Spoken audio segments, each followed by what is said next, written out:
Hello. I want to share with you a few practical ways that you can help to keep fear in check and bring your bravest self to the challenges that this crisis has brought into our lives. I know right now that many of us are feeling overwhelmed, and we have moments throughout the day where we wonder how we're going to deal with all of the uncertainties and all of the challenges that we face.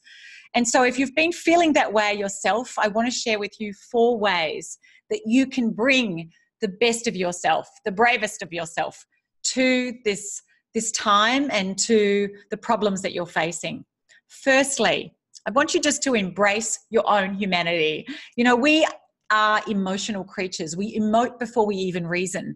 So if you find yourself feeling anxious or stressed or overwhelmed or sad or resentful, all of those emotions are valid.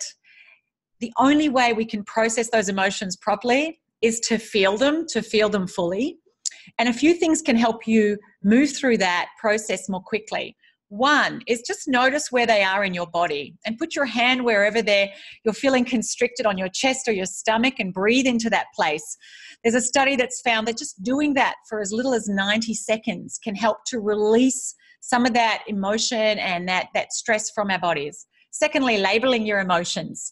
By labeling our emotions, we help to activate the thinking part of the brain, so we can really harness our full cognitive horsepower to bring our sharpest thinking to the challenges. And finally, just be compassionate with yourself. In those moments when you're feeling stressed out or you're not feeling who you want to be kind to yourself. Practice just speaking to yourself in a kind voice. That helps too. The second key thing is to ground yourself in self-certainty. What do I mean by that? Well, when the winds blow, oak trees take deeper roots. And right now, we need to really ground ourselves in the values and the attributes that we want to embody as a person and as a leader. So for you, that may be courage, it may be optimism, it may be empathy, it may be purpose and service, generosity. Think about who is it that you want to be as a person and as a leader right now. If you're leading a team of people, you really need to show up with deliberate calm and unbounded optimism. So ground yourself in those traits, in those values. Take time to do that at least once a day, and that will help you show up in that way. Thirdly, double down on the practices, on the rituals, on those things that help you bring your best self to your work and to your life, on those things that strengthen you physically, mentally, emotionally, and spiritually. So taking care of yourself, doing some exercise, eating well, getting enough sleep, making sure you're managing your time and you're attending to the most important priorities, not just the most pressing ones, but also those important non-urgent ones that will set you up out the other side of this crisis. Emotionally, staying connected to the people around you. Yes, we may need to practice social distancing, but we need to be really socially connected to people emotionally. Practicing gratitude, taking time out to laugh, get out in nature if you can, listen to some music, those things that allow you emotionally to bring your best self to things. And spiritually, connecting to a cause, to something that brings you a sense of meaning and purpose. People who are connected to a sense of purpose and can view this situation through how they can derive meaning from it and contribute to it in a meaningful way are able to weather it better and be more resilient.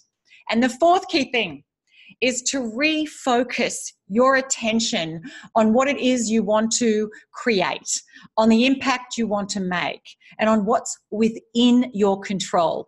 When all we do is focus on what causes us stress, then we become more stressed. If all you do is dwell and talk about everything that's making you anxious, it makes you more anxious.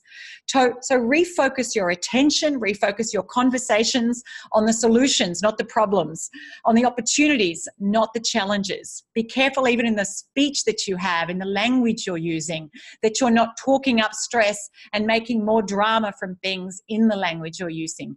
Speak calmly, speak optimistically. Focus on what it is that you want and not what it is that you don't want. And most of all, as I wrote about in my book, You've Got This, trust yourself that you have the capacity within you to meet any size challenges, one day at a time, 1 hour at a time.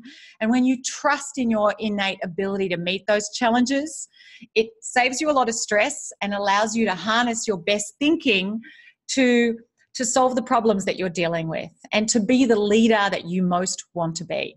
And remember, most of all, that you've got this and that you have everything it takes to come out the other side of this that much better in who you are and that much more equipped for everything that you want to achieve in your career, in your business, and in your life.